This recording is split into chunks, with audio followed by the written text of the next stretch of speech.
Hey guys, Darkcraft here, and well, the poll was in and it was a lot tighter than I expected. I actually expected more of you guys that want me to do my more off-the-cuff videos, and I'll be honest, since it did win the poll, I am, and are much easier to edit, I am going to be doing more of them. But I'm not getting rid of my more polished ones. Now, one thing I want to make very clear. When I said more polished and organized, I just simply meant more editing for me to do. Having the screenshots and everything, all the pages, doing my page by page reviews, things like that, instead of my overall expressions or talking about the creators and everything. That's what I meant by the organized ones. Those are the ones that take me forever to get through. I put in more, yes, I put a bit more effort, but also it takes me a bit longer to get through and I have to take more time and everything. But that being said, I am definitely going to keep with it, at least for certain things. Like, I'm still going to do a lot of my reviews, my issue by issue reviews. If I'm going to do more general reviews though, like if I get back to the Scott Snyder stuff, I'm going to do that more in my free-flowing way. It's going to take me way too long if I do it issue by issue, page, or showing the multiple pages. No. If I'm going to do more than just one or two issues, I'm going to be doing it through the free-form way. It's the best way for me to do it and to get it out in a timely manner. But I'm not going to open and do my first after the poll video. It's not going to be a free flow. Nope.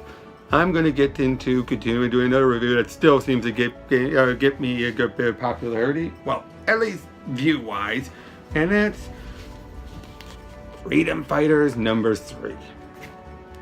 Yep. I'm not going to get much into doing any preamble on this one. I already recorded everything and it's already ahead of time, so I know that I could just dive right in. But yet, seriously, this story just keeps getting better and better. But I'll go into more detail at the end. See you at the end. Alright, let's start with the cover. Basic, and kind of a basic one. We have Phantom Lady, Doll Woman, Human Bomb, and Condor standing around the remains of the mech and a bunch of the other Ratzi soldiers. And it says, burning down the Reich. We open up in the same day as the executions, November 25th, 1963, as the original Black Condor, Human Bomb, and Doll Man have all been executed. We see an old Hitler as he's falling asleep.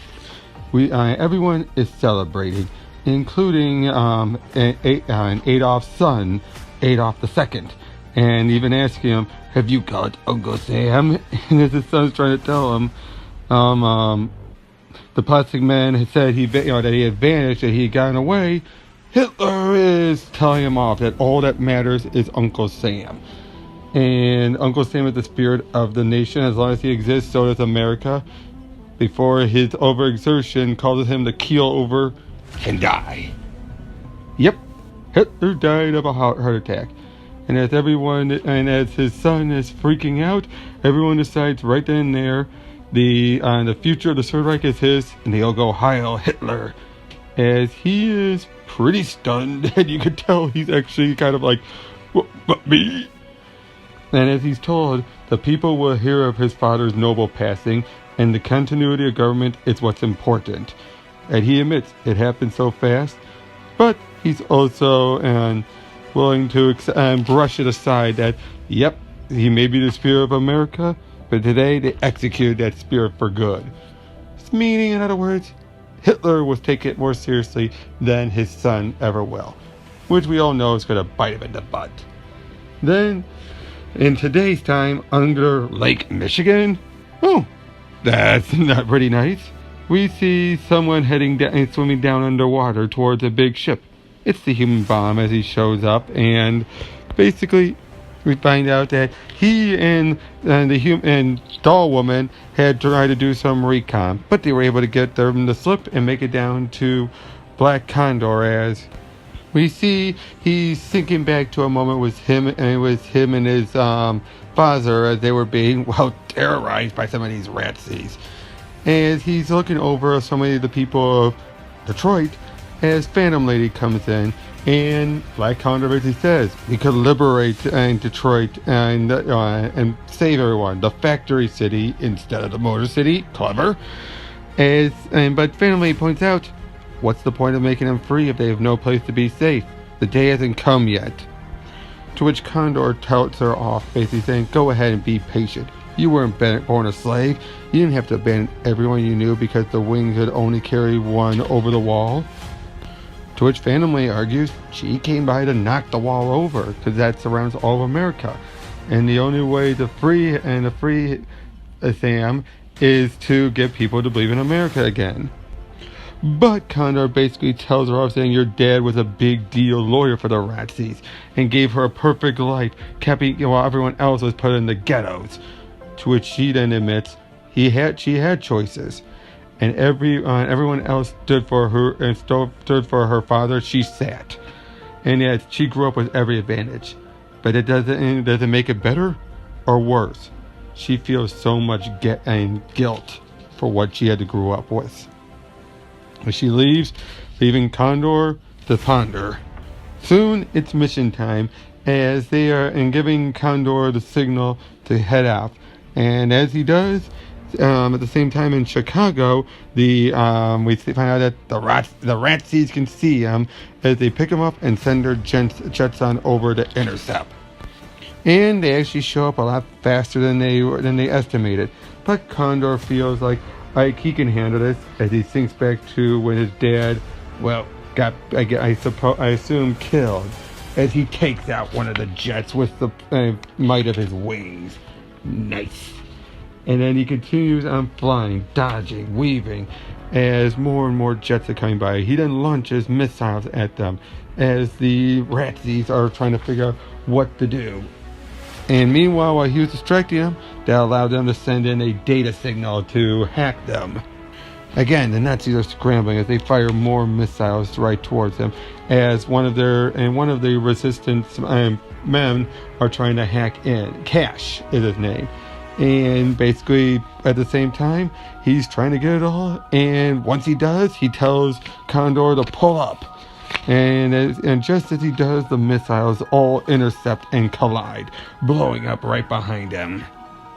Then the Ratzis presume him dead for a moment, but while he actually made it on board. And Cash decided to upload while he was in their system a little moment, as God Bless America by Irving Berlin, ironic, starts playing all over their music. We then cut to Hitler II as the plastic man from the last issue is there, showing him his report, explaining it all. And Hitler II decides to shut down the networks until the infiltration has been purged, and holds someone responsible. He doesn't care whom, and reporting all the other plastic men in. And he will report to Addy, Hitler II's son. And even the plastic man, remember, these are all basically like-minded beings, are pointing out, asking him, are you sure he's ready? Last time his performance was less than stable. Hitler II doesn't care. If there's one thing his son is good for, it's exploding. And the freedom fighters must be brought to, in their minds, swift justice. Or the people begin to wonder why our hero isn't intervening. Meaning, of course, Overman. And even the plastic man suggests that. But Hitler II states that he'll play that only when there's no alternative. If they solve the problem quickly, the people will be understand the Reich no longer needs Overman. In other words, Overman is already starting to show his power, that he could surpass and take over the Reich. And Hitler II wants to make sure that doesn't need to come to that. That it is still about the power of the people. And we then end this issue as we see his father's contacting, and as Hitler II contacts Hitler III, who's torturing a man quite gruesomely. And yeah, basically, and he's told, tell Daddy I'll take care of everything. It sounds like fun. Wow. Each issue keeps getting better and better and better. And one thing, again, I just like is that the characters, good or bad, feel like characters. Hitler, you could tell he knew, but he was trying to drill into his son, don't underestimate Uncle Sam. But he died before he could make that clear, and his son basically felt like, nope, we won, move on forward, didn't care. And now things are starting to bite him in the butt, and he's taking extreme measures already, but he's not panicking, he's not flipping out, and again, he feels like a well-written character. He's still a bad guy, but he feels kind of real. And the rest of this, again, the action, each of these characters feel like characters. And you know what, I'll just save that for my endings talk. So that was Freedom Fighters number 3, and like I was saying, it's very well written. As I said in my creator spotlight for Robert and Venditti, he is a modern day old school writer. And you look through all this, as I was saying there, Hitler II, all the characters, the bad guys, well, at least the main focal bad guys, feel real. They don't feel like mouthpieces. Hitler II definitely does not feel like Trump or anything like that. Again, any other writer would have done that. Any other of these recent writers would have done that. Venditti did not. Even the Ratzi still feel like characters. The heroes feel like characters. You feel like Black Condor, you understand why he's acting this way. It's not just because, oh, my oppression. No, it's because, well, it is oppression, but that's not the only thing driving it. It's because of what happened with his father. And yet you have someone like Phantom Lady trying to talk sense into him. And even with her, yes, she had it so easy. But they played up like that was a bad thing. Again, anyone else would have been, oh no, I had all this going for me, but I got bored and I started to leave. No, they would be, oh yeah, she has him going for her, but it made her feel worse. And that she, again, makes you question. And you have two extremes, the subjugated and the privileged, both of which were a bad thing, especially under the Reich, the Third Reich. And yeah, again, it just really speaks so much. And Eddie Barrow's artwork is still good. I don't mention about it much, but it is still good. But in this case, this felt a bit more like a character piece, but also we finally get reference to Overman as he's an ever-looming threat. And yet, Nazi Superman, in other words. And, oh boy, this is just issue 3. We still got about 9 more to go. Who knows what they're going to do with this. But I do also just find it so interesting. And again, the fact they made Hitler in his last few moments still feel very human, because he's basically saying, even in victory, he realizes it wasn't complete victory. These fools don't get it. But he died before he could drill it in. Again, this is just so good. I got nothing much else to say. Once again, no idea what I'm going to do tomorrow. But I'm saying it's going to be good. Things are going to be going, things are getting so much better with each and every day as I'm doing this. And I thank you all for all of this.